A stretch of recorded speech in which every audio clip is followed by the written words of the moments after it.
Hey Internet, Sarge here. Welcome back. Thanks for tuning into this show today. Now, today's episode, we're taking a look at First Tech Federal Credit Union's credit card lineup here in late 2022. Now, yes, it is a credit union, but don't worry, there is a way to get in nationwide if you are interested in anything that you see here. So, of course, to figure out if you are interested, we'll take a look at, First Tech as a company or a credit union, the reward structures and earnings, of course, that membership workaround there for you, the cards themselves coming out on the other end, figuring out if these cards are worth considering a slot in your wallet or not. So, of course, if that sounds interesting to you, then go ahead, press the subscribe button, and let's get to work.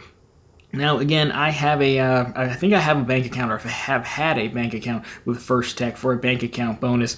So if you're interested in some of those, I can link my second channel down below where we talk about them, so you can make some extra money. But again, I do know firsthand that you can get in. We'll talk about that in a second. I don't think I haven't had any of their credit cards, but we'll figure out if I want them after this. But first, we got to learn a little bit more about First Tech as a credit union. So here you have it on screen. Classic Did You Know? So they were founded way back in January of 1952. As Tektronix Federal Credit Union. So you can see how we kind of got, the name evolved to, from Tektronix to First Tech. Now they are headquartered out in Hillsboro, Oregon. About 41 branches. Here are the states, and plus, weirdly enough, Puerto Rico, go figure. About 620,000 members strong, about $12 billion in assets. Now, I'm putting an asterisk by this fun fact, because again, I just do Google searches to learn more about these companies. Apparently, they're the first financial institution to offer interactive voice response access and online banking. On one hand, I can see that because, what they've done is originally when they were Tektronix, they were founded in areas, where like tech companies, right? That's usually who they were going for, as well as folks, in the state of Oregon. So on one hand, I can see it given who they were kind of partnered with for memberships. On the other hand, I find it kind of hard to believe there's a credit union. So if anyone's out there as a historian about First Tech, feel free to drop it down below. But I did think it was a fun fact. Now, in case you're unfamiliar with credit unions, I will post a full credit union versus banks video down below for you. But the long story short of it is that credit unions are kind of founded in like community-based, region-based, things like that. So it's not uncommon for you to have to meet certain requirements to become a member of a credit union. Again, they were focused on certain, certain companies, certain states, and not even states, but just certain counties even. So with this, if you see something that you like, you're going to need to become a member. How you become a member of a credit union is obviously you join. Usually there's a membership shares account. It's a mandatory savings account that you keep about $5 in, and that's going to be your share of the credit union. It has to stay on deposit the whole time you're part of the credit union, but if you ever close your accounts, then you would get that $5 back. So on screen here you have it. This is membership. So family household member who is also a member, I know a guy basically. You or a family member work for a partner company or the state of Oregon. They have a long list of partner companies. I'll link down below for you. You work or live in Lane County, Oregon. So there's our county specific deal there. Or you belong to the Computer History Museum or Financial Fitness Association. You can join online. I believe you make a donation or something like that, and then you are in. So if you see something, number 4 is most likely going to be the easiest way in for you.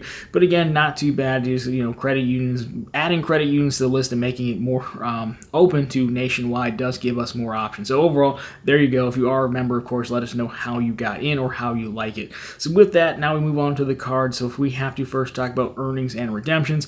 So, here you have it. Now, of course, they say these cards are in points. It's kind of sort of cash back, really, but redemptions, cash back, gift cards, travel, merchandise, events, and experiences, and your points do not expire.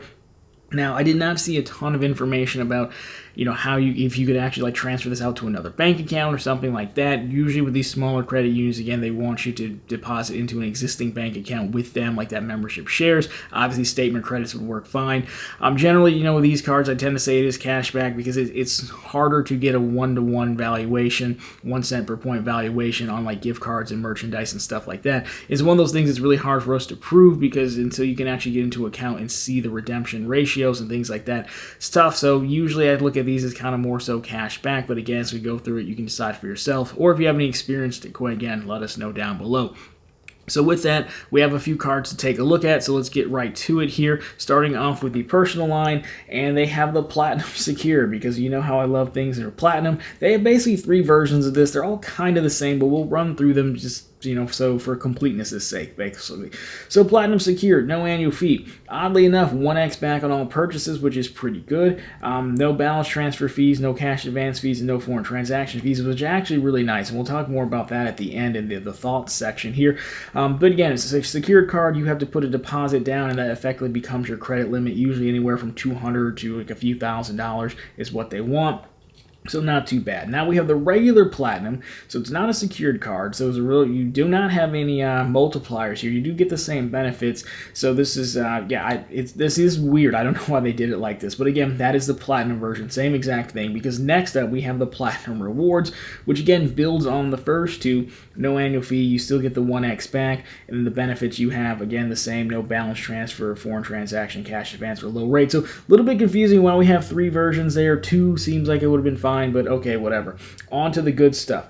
So we have the Choice Rewards card.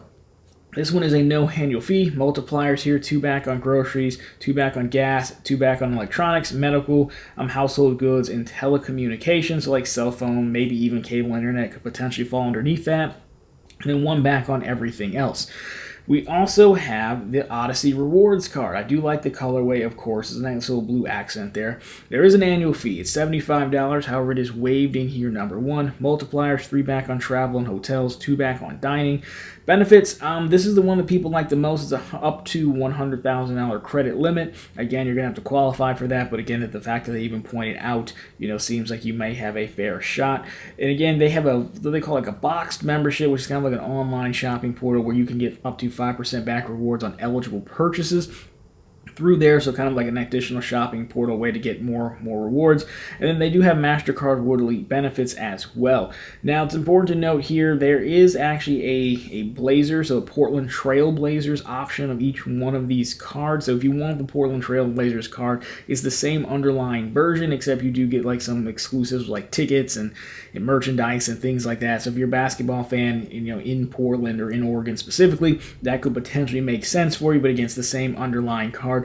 They also do make reference of a business card, but for whatever reason, they don't list it on the site, and the only thing it says is, business card information is, only for existing cardholders, so that's fine. If they want to keep it that big of a secret, if it was that good, we probably would have heard about it, if we're being honest. So there you have it. Those are the First Tech Federal Credit Union cards.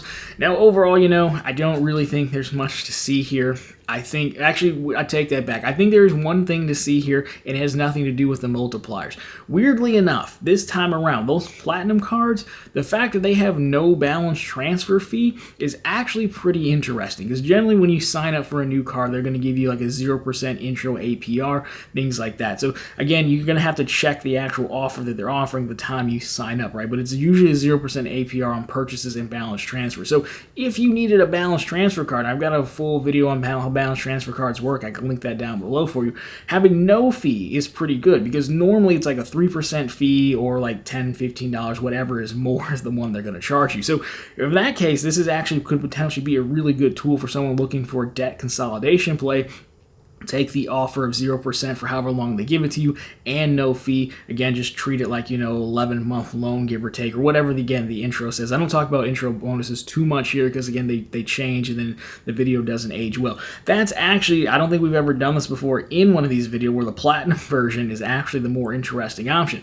Now, the rest of the cards, I don't think much of. Again, I don't know, because you can get 2% back on everything from a Wells Fargo Active Cash, a SoFi card, a Double Cash, you name it. So having that, the Choice Rewards, which is a few select categories with 2x, doesn't make much sense.